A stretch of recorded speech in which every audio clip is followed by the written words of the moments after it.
আসসালামু আলাইকুম গাইস। তো আমি আমার বাগানের বেগুন গাছের পরিচর্যা করতে চলে এসেছি। দেখতেই পাচ্ছেন আমার গাছে কেমন ফুল চলে এসছে।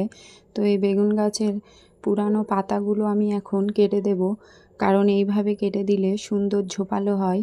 তো যারা আমার চ্যানেলটি এখনও সাবস্ক্রাইব করেননি অবশ্যই আমার চ্যানেলটি সাবস্ক্রাইব করে রাখবেন। আর দেখুন আমি পাতাগুলো কিভাবে কেটে দিচ্ছি। এইভাবে কেটে দিলে যে কুশিগুলো দেখা যাচ্ছে কুশিগুলো বড় হবে এবং সুন্দর একটা ঝোপালো শেপ নেবে।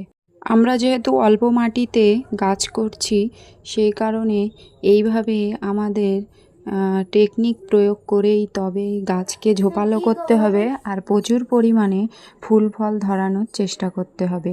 তো একডাল বিশিষ্ট গাছ হলে সেক্ষেত্রে বেশি ফুল ফল ধরানো সম্ভব নয়। সেই কারণে আমাদের এইভাবে গাছকে একটু ঝোপালো করে নিয়ে বেশি মাত্রায় ফুল ফল পেতে হবে এবং প্রচুর পরিমাণে ফুল ফল আমরা এইভাবে পেতে পারি।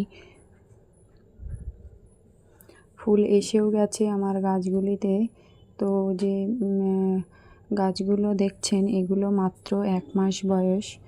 তো যথেষ্ট সুন্দর হয়েছে 1 মাসের মধ্যে।